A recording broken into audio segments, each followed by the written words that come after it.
Olá, pessoal! Sejam sempre muito bem-vindos. Eu sou Carolina Carrascosa e agora nós vamos para a 35ª questão de Marília, ano de 2021 da Banca Vunesp. É uma questão que fala sobre os conceitos de oclusão. Vem comigo!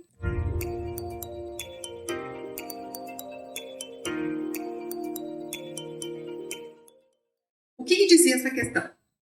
Então, os conceitos básicos de oclusão, assinale a alternativa correta. A oclusão cêntrica ocorre quando há coincidência da posição de máxima intercuspidação dentária com a posição de relação cêntrica. B. O espaço funcional livre nos dentados varia de 6 a 10 milímetros. C. A relação central corresponde à relação entre a mandíbula e a maxila no plano vertical.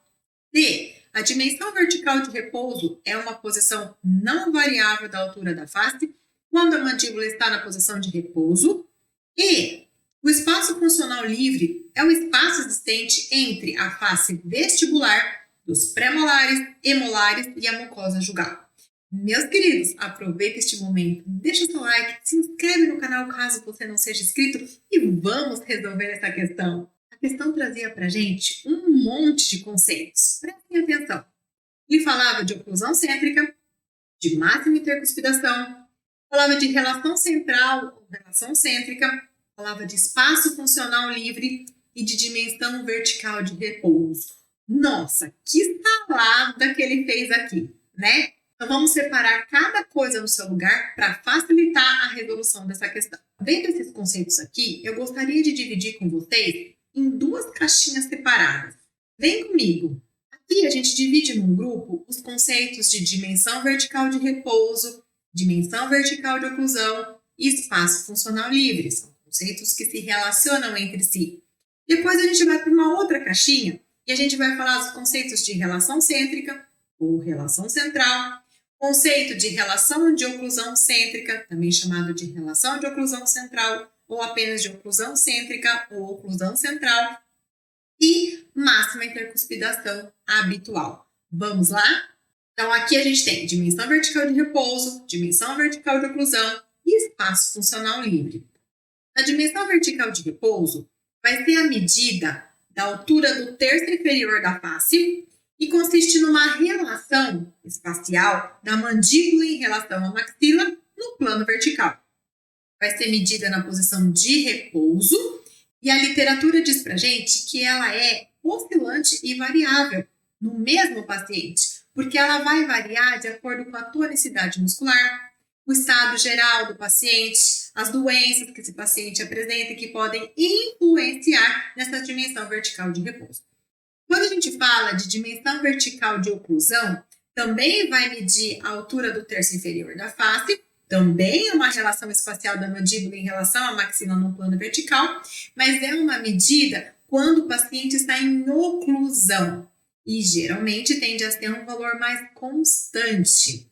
E quando a gente fala de espaço funcional livre, a gente diz que o espaço funcional livre nada mais é do que a dimensão vertical de repouso menos a dimensão vertical de oclusão. E em média, tá por volta de 3 milímetros. Vamos entender agora esse conjunto de informações.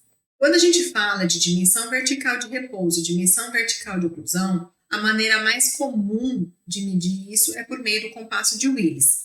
Então, aqui nessa primeira imagem, a gente tem que a distância da base do nariz à base do mento deve ser igual à distância da comissura labial até o canto do olho. Então, tem que haver uma proporcionalidade entre essas duas medidas. Então, aqui embaixo, a gente vê essa figura, a letra A, que é a primeira medida, a base do mento até a base do nariz, deveria ser igual à medida da comissura labial até o canto do olho. Aqui a gente pode ver direitinho uma situação de dimensão vertical de repouso. O paciente está numa posição de repouso, não tem oclusão dos dentes e é tirada essa medida da base do mento até a base do nariz. Aqui a gente tem a ilustração da dimensão vertical de oclusão. Também é da base do mento até a base do nariz, com o paciente em oclusão. Percebam aqui que ficou um espacinho entre o compasso de Willis e a base do mento? Isso a gente chama de espaço funcional livre. Então, à medida que a gente obteve com o paciente em repouso, é a dimensão vertical de repouso, coloca o paciente em oclusão, a gente obtém a dimensão vertical de oclusão. Aí a gente pega o valor que a gente obteve lá na dimensão vertical de repouso e tira o valor que a gente obteve na dimensão vertical de oclusão. E nós obtemos o valor do espaço funcional livre. Então, a gente pode dizer que espaço funcional livre seria o espaço entre as faces oclusais dos dentes da maxila e as faces oclusais dos dentes da mandíbula quando o paciente está em repouso, ok? Em relação àquela outra caixinha de assuntos, a gente tem a máxima intercuspidação habitual, relação cêntrica e relação de oclusão cêntrica. A máxima intercuspidação habitual, o que a gente tem que lembrar? Que representa o maior número de contatos dentários. Quando a gente fala de relação cêntrica, a gente tem que lembrar de posição de côndilo. Então, o côndilo estaria numa posição mais superior e mais anterior na fossa articular. Máxima intercuspidação habitual, contatos dentários. Relação cêntrica não tem nada a ver com contato de dente. Ela está relacionada à posição do côndilo lá na fossa articular. E a relação oclusal cêntrica seria numa situação em que há uma coincidência da relação cêntrica com a máxima intercuspidação habitual. A gente teria o máximo número de contatos dentários e o côndilo posicionado corretamente lá na fossa articular. Seria uma posição ideal, mas a literatura coloca pra gente que em 98% dos pacientes isso não acontece, tá? A gente tem várias situações próximas a isso, mas essa situação ideal é muito difícil de acontecer. Voltando para a nossa questão. Vamos de baixo para cima. Letra E. O espaço funcional livre é o espaço existente entre a face vestibular dos premolares e molares e a mucosa jugal? Não, né, pessoal? O espaço funcional livre, como a gente viu, ele é obtido por meio daquele valor da dimensão vertical de repouso menos a dimensão vertical de oclusão.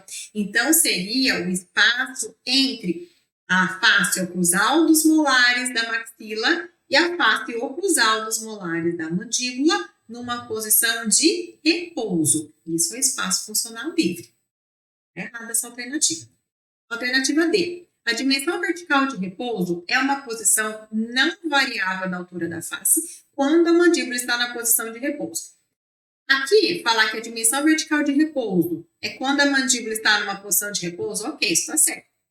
Aí fala que é uma posição não variável? Não. A literatura vai falar para a gente que é uma posição que oscila. Ela é variável. Pode mudar esse valor dependendo da condição muscular do paciente, do histórico de saúde desse paciente, ok?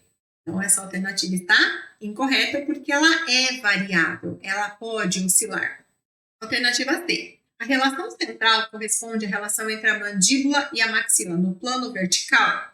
Não, né, pessoal? A gente viu que relação central está relacionada à posição de côndilo, a correta posição do côndilo lá na fossa articular. Essa alternativa também está incorreta. Alternativa B. O espaço funcional livre dos dentados varia de 6 a 10 milímetros. A literatura vai falar para a gente que o espaço funcional livre ele está por volta, em média, de 3 milímetros. E aí chegamos na alternativa A, que é a resposta correta da nossa questão. A oclusão cêntrica ocorre quando há coincidência da posição de máxima intercuspidação dentária com a posição de relação cêntrica. Perfeito! Pessoal, eu espero que vocês tenham acertado. Se vocês não acertaram, que vocês tenham compreendido esse assunto, agradeço novamente a sua companhia aqui e nos vemos numa próxima questão. Tchau!